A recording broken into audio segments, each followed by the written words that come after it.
장에 보면 기독교 가정에, 믿음의 사람들의 가정에 주는 교훈이 소개되고 있습니다. 특별히 21절 말씀에 보면 이런 교훈이 있어요. 골로새 3장 21절 말씀입니다.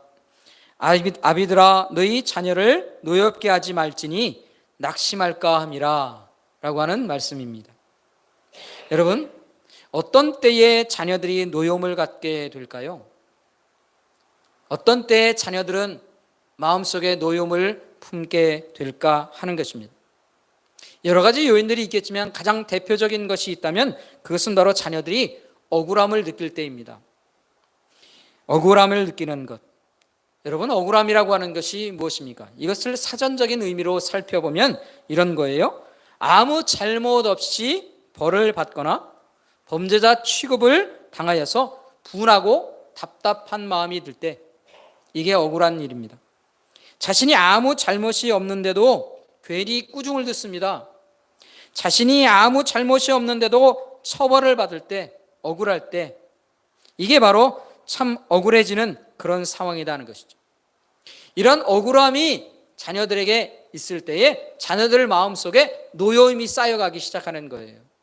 그래서 억울한 마음은 노여움을 쌓는 일이다 하는 것을 우리가 알아야 한다는 것입니다.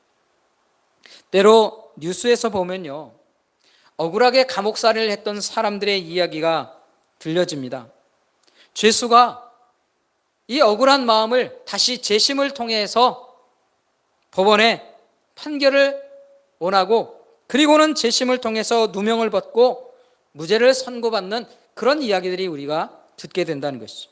여러분, 수십 년간 억울하게 옥살이를 했다면 어떨까요? 이게 얼마나 억울한 일이냐 하는 것이에요. 죄를 뒤집어 쓰고 옥에 갇혔던 사람이 얼마나 억울한 일을 당한 것이냐 하는 것입니다. 여러분, 혹시 이런 억울한 일들, 여러분이 혹시 그런 것들을 경험하지는 않았을까요?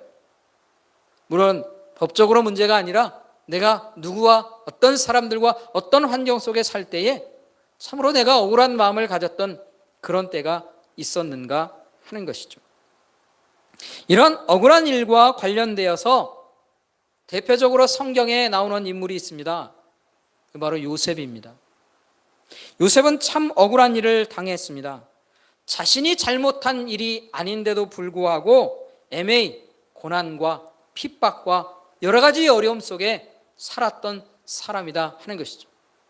이게 요셉의 일을 우리가 알기에 단순히 억울했다 그 정도가 아니라 온전히 삶을 완전히 빼앗겨버리고 살았던 이 억울한 요셉의 삶이 있었음을 기억합니다. 이 창세기 37장의 마지막 절인 36절은 이렇게 기록하고 있어요. 그 미디안 사람들은 그를 애굽에서 바로의 신하 친위대장 보디발에게 팔았더라. 이 요셉이 팔렸다는 것입니다. 요셉은 돈에 팔려간 사람입니다. 즉 노예가 되었다 하는 것이에요. 이렇게 노예가 되어 팔려간 것은 형들이 요셉을 노예로 팔았기 때문입니다. 그렇다면 왜 형들은 요셉을 노예로 팔았을까요? 형들은 요셉을 죽여버리고 싶을 만큼 미워했고 증오하는 마음이 있었기 때문입니다. 그런데 죽여서 피를 손에 묻히는 것이 아니라 대신에 돈도 벌고 미워하는 이 요셉도 치워버릴 수 있는 방법이 있다면 그것들을 한번 생각하고 그리고 그 방법을 찾은 것이죠. 그래서 이 형들이 요셉을 노예로 팔아버린 것입니다. 여러분, 형들이 요셉을 노예로 팔 때에 어떤 생각을 했을까요? 오죽하면 형들이 요셉을 노예로 팔았을까? 이 노예로 팔면서 어떤 생각을 했을까요? 요셉이 종으로 이 노예로 팔려가면 어떤 인생을 살 것이라고 생각했을까요? 어떤 인생을 살 것을 상상했을까 하는 것입니다. 고생하다가 아무도 기억해 주지 않는 곳에서 흔적도 없이 죽어 사라지게 될 것이다. 그런 인생을 살 것이다. 이 형들이 그렇게 생각하지 않았을까요? 당연히 그렇게 생각했을 것입니다. 이것을 형들은 이 요셉에게 통쾌한 복수를 하는 것이다. 자기의 마음들을 아프게 했고 자기들에게 시기나게 했던 모든 일들을 복수하는 일이다. 그렇게 생각했을 거예요. 그럼 이제 노예로 팔려가는 요셉은 어떻게 살아야 합니까? 어떻게 사는 것이 상식적인 일입니까? 일반적으로 노예의 삶이라고 하는 것은 고생하다가 고통 속에서 그냥 죽는 거예요. 누구 하나 기억하지 않고 그냥 죽는 겁니다. 고대 시대에 이 노예라고 하는 것은요, 그냥 주인에게는 하나 쓰다가 없어서 없어지는 그런 물건인 거예요. 그냥 소모품인 거예요. 그것이 일반적인 노예로 팔린 사람들의 인생이고 요셉에게 기대되는 인생은 바로 이런 거예요. 그런데요, 요셉이요, 그런 인생을 살지 않습니다. 보디발의 집에 팔려간 요셉은요, 고통스러운 삶을 살지 않습니다. 요셉은요, 형통한 사람의 삶을 삽니다. 복덩이로 산다 하는 것이에요. 그렇다면 왜 이런 사람이 되었을까요? 왜 요셉은 노예로 팔려갔음에도 불구하고 고통스러운 인생이 아니라 형통한 인생을 사느냐 하는 것입니다. 그 이유가 뭡니까? 그 이유를 바로 하나님 때문이다. 그렇게 성경은 설명하고 있는 것입니다. 오늘 본문 2절의 말씀을 보면 이렇게 기록하고 있어요. 창세기 39장 2절입니다. 여호와께서 요셉과 함께 하심으로 그가 형통한 자가 되어 그의 주인 애굽 사람의 집에 있으니 라고 기록합니다. 여러분, 하나님께서 아브라함을 부르신 이야기가 있습니다. 하나님께서 아브라함을 부르셨습니다. 왜 부르셨을까요? 왜 하나님께서 아브라함을 부르셨습니까? 그것은요, 하나님 앞에서 특별한 사람이 되어 살도록 하시기 위해서요. 하나님께서 세상에 수많은 사람들이 있는데 그 중에서 아주 특별한 사람으로 대우하시기 위해 하나님이 아브라함을 부르셨다 하는 거예요. 그렇다면 이 아브라함의 자손이 되어 산다는 것은 무슨 말입니까? 무슨 의미가 있을까요?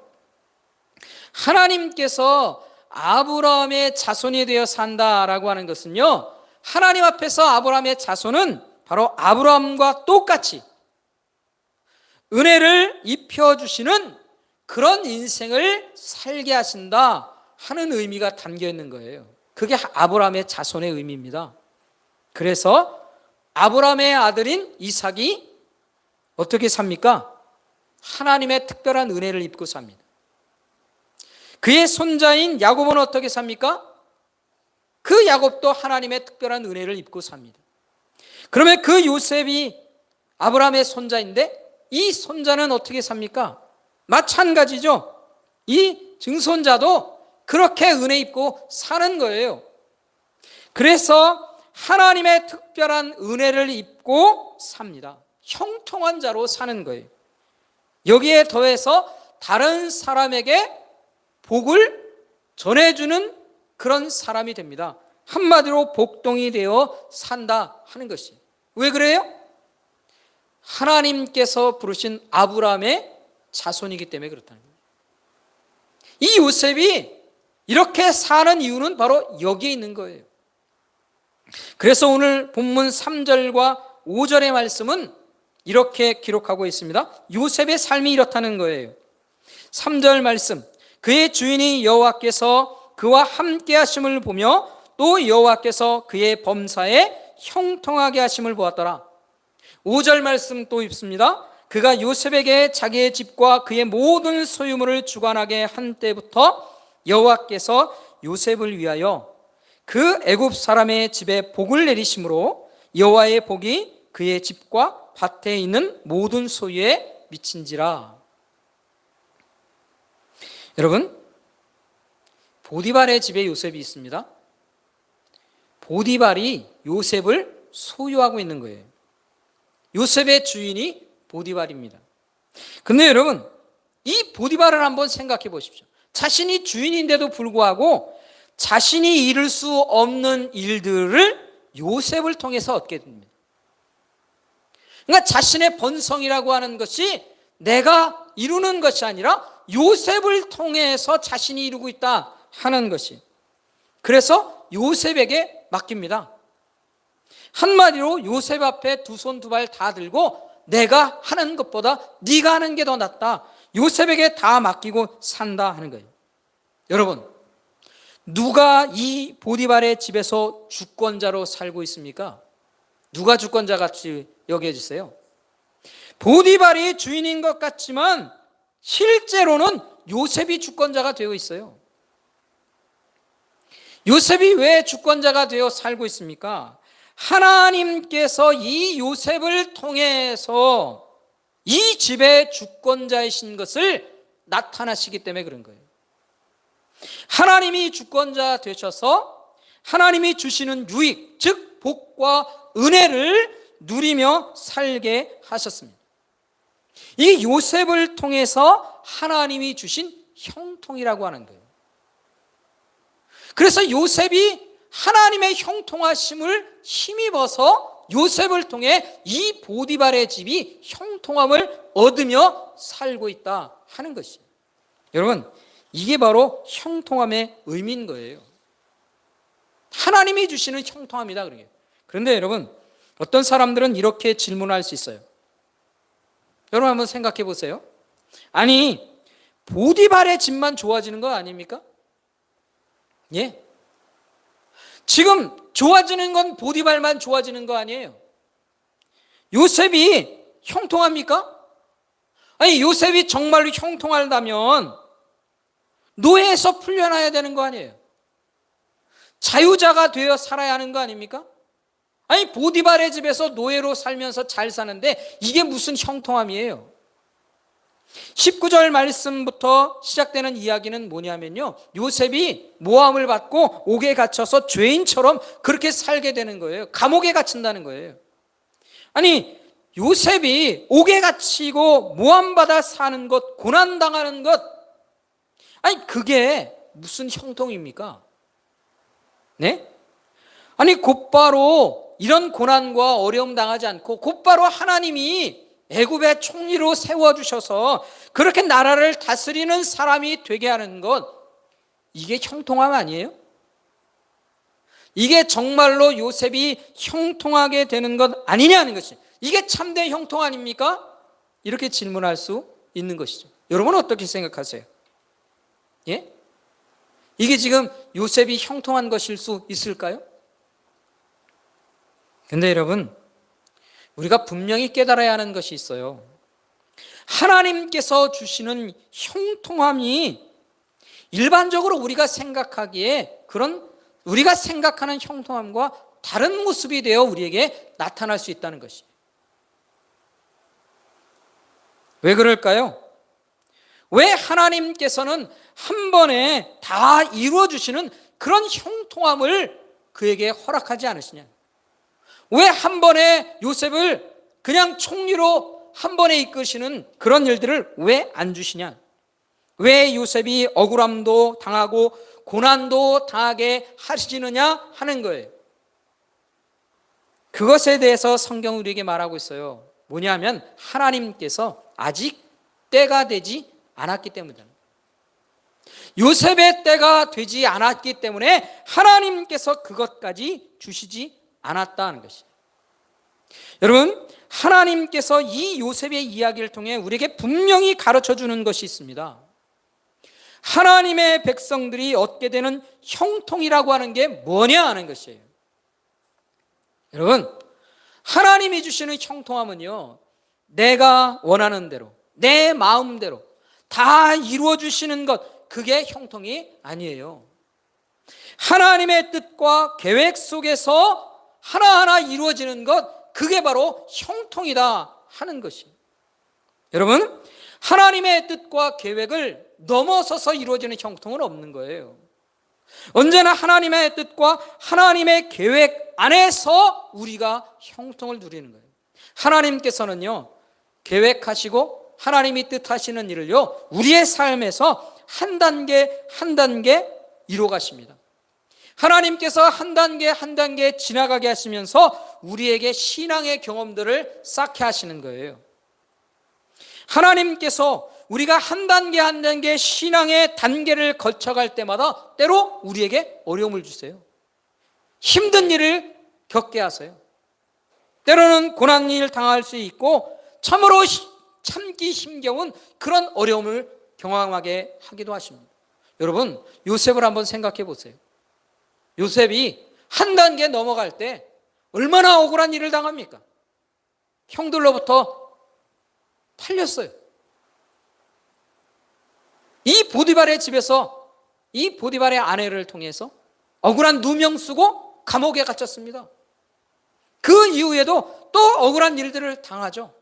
여러분, 이게 얼마나 억울한 일입니까? 아니, 삶을 완전히 그냥 다 포기할 수밖에 없는 것 같은 그런 어려운 상황 가운데 있다는 거예요.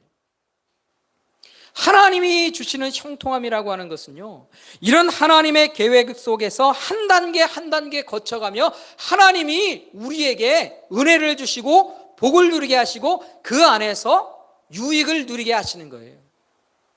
이게 하나님이 주시는 형통함이다.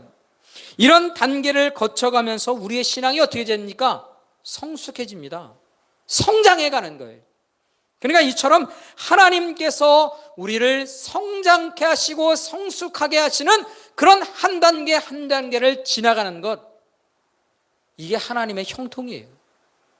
하나님이 형통케 하시는 것은 바로 이런 것입니다. 성경이 우리에게 가르쳐주는 형통이 바로 이런 거예요. 그렇기 때문에 우리는 이것을 잘 깨달아 알아야 하는 줄 압니다. 하나님께서 이렇게 형통한 길을 가면서 하나님이 때로는 은혜를 입게 하시고 때로는 복을 누리게 하시는 겁니다. 고난과 고통과 어려움은 하나님이 주시는 또 다른 복의 모습이고 또 다른 은혜의 일인 것을 우리는 기억해야 할 줄 압니다.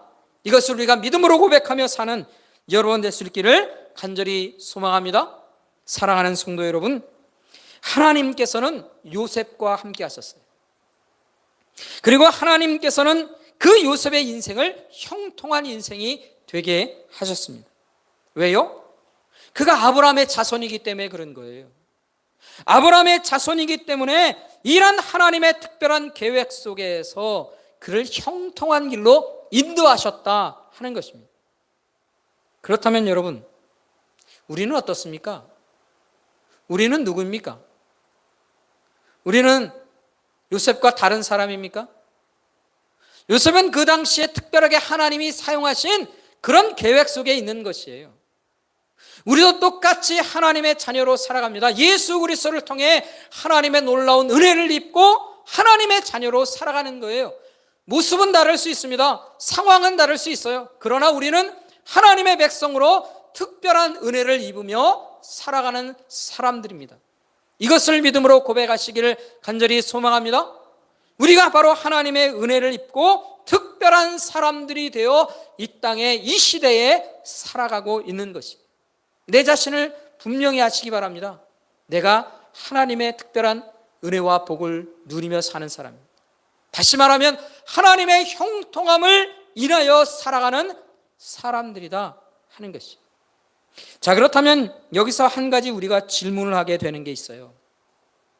그렇다면 하나님의 특별한 은혜를 입고 사는 사람들은 어떻게 살아야 할까요? 하나님의 그 은혜를 입으며 사는 사람들은 어떻게 살아야 하느냐? 하나님께서 형통함을 입고 살게 하시는 우리의 인생은 어떻게 사는 인생이 되어야 하느냐 하는 것이에요.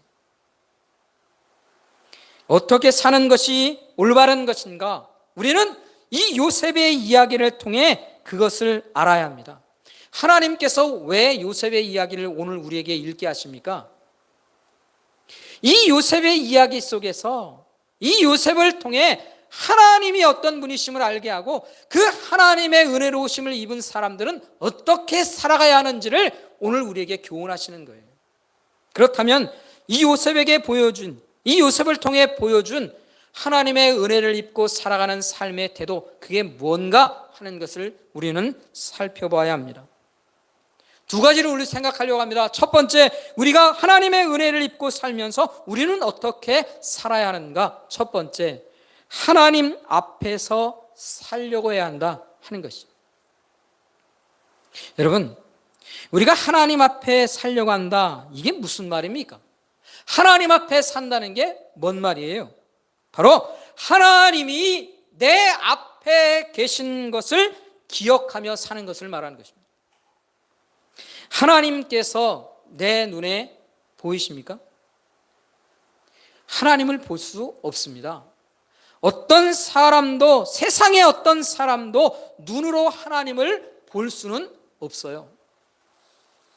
그래서 사람들은 하나님이 안 계신 것처럼 행동할 수도 있습니다. 그러나 우리는 기억해야 합니다. 하나님께서 내 앞에 계신 것을, 내가 하나님 앞에 서 있는 사람인 것을 기억하며 살아야 한다 하는 것입니다. 여러분, 보디발의 아내가 요셉을 유혹했습니다. 성적인 범죄를 저지르라고 유혹하는 거예요. 여러분, 이런 유혹이 있을 때 어떤 인간이건 이 유혹이 아주 심각하게 우리에게 다가올 때가 있어요. 그때가 언제입니까? 아무도 모른다고 하는 거예요. 아무도 보지 못하고 아무도 알지 못한다. 그러니 어떠니? 우리가 좀 이런 것도 해도 되는 것 아니냐? 아무도 보지 못하고 아무도 알지 못한다. 그러니까 이런 유혹, 이런 죄악 해도 된다. 이런 것이 오늘 우리에게 가장 심각하게 다가오는 유혹이 되는 것이죠. 그러나 하나님의 은혜를 입고 사는 사람은 알아야 합니다. 기억해야 합니다.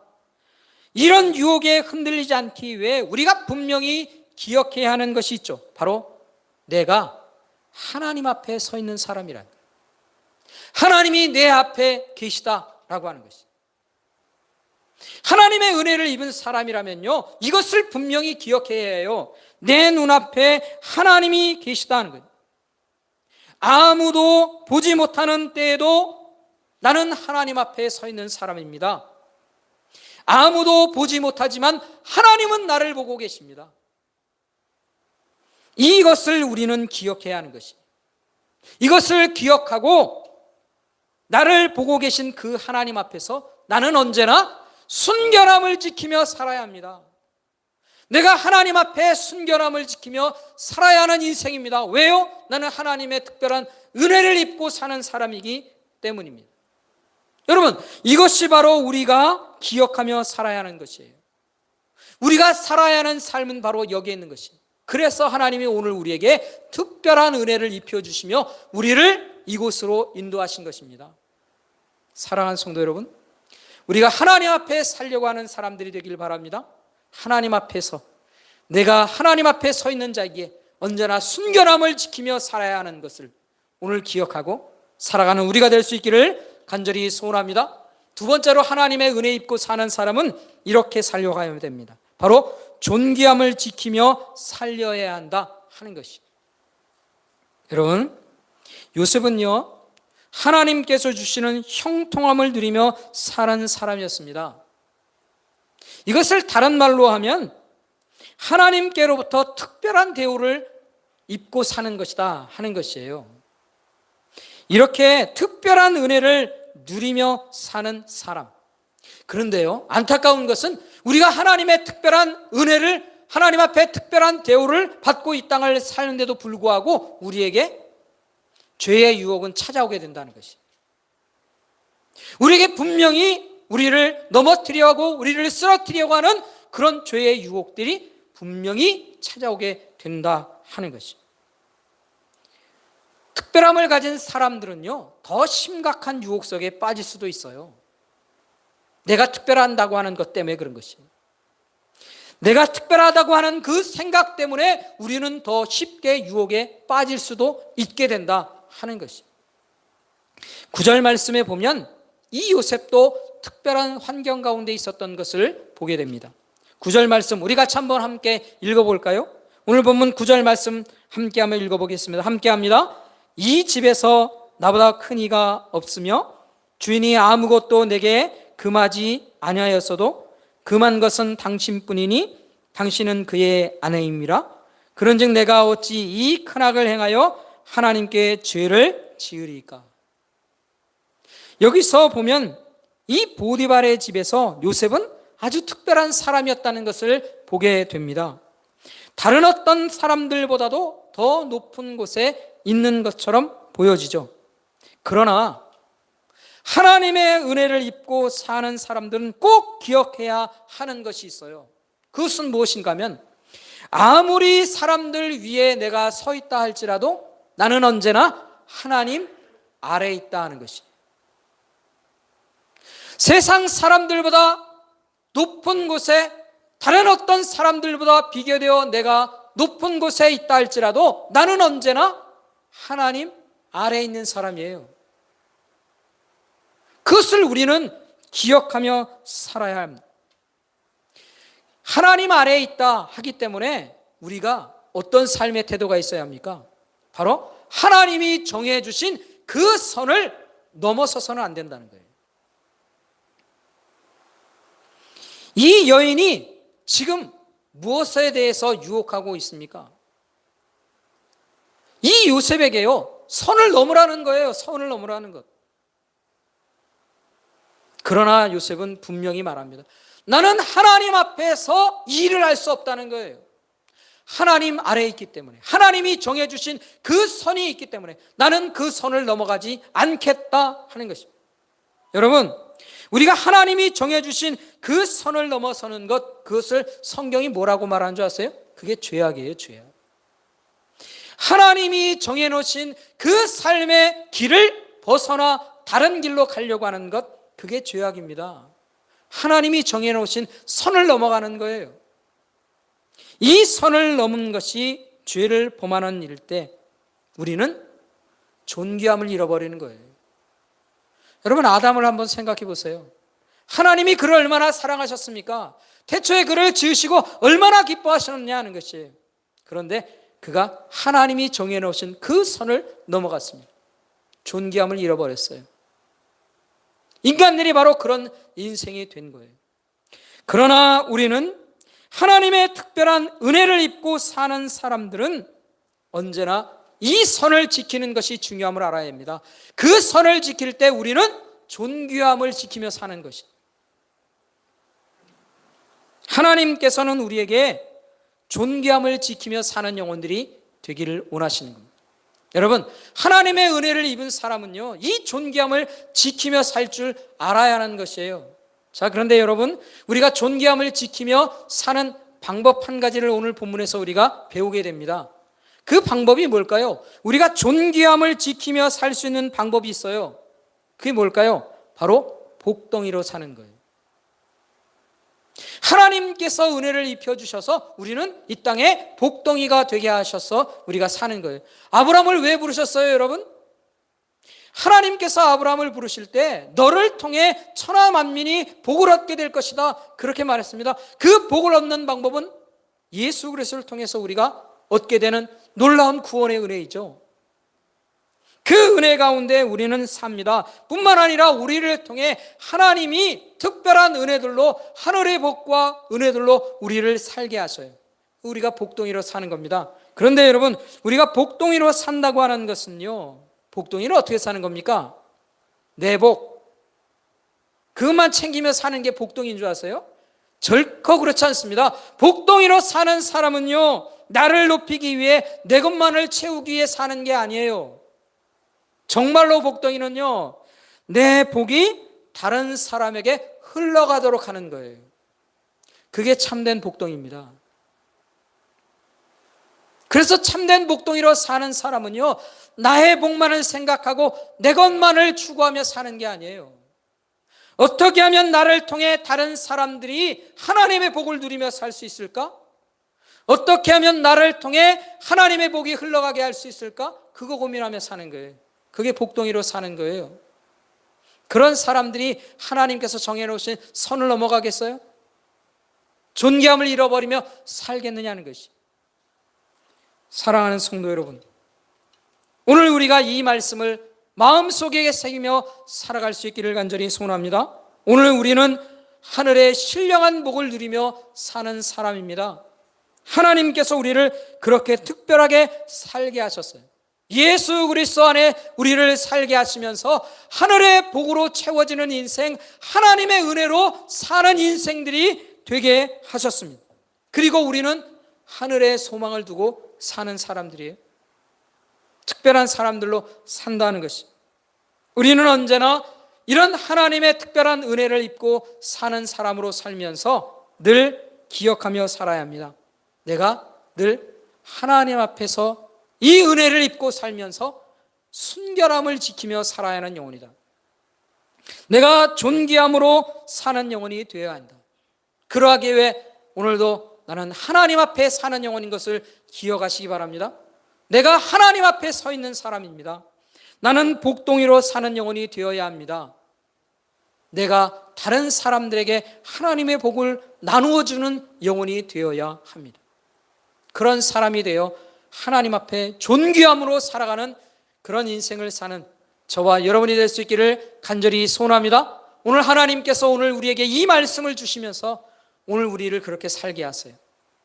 우리가 하나님 앞에서 은혜를 입고 살면서 이런 하나님 앞에 순결함과 존귀함을 가지고 사는 그런 인생을 살아드리는 저와 여러분이 될 수 있기를 우리 주님의 이름으로 간절히 축원합니다. 축원합니다. 기도하겠습니다. 아버지 하나님, 오늘도 우리를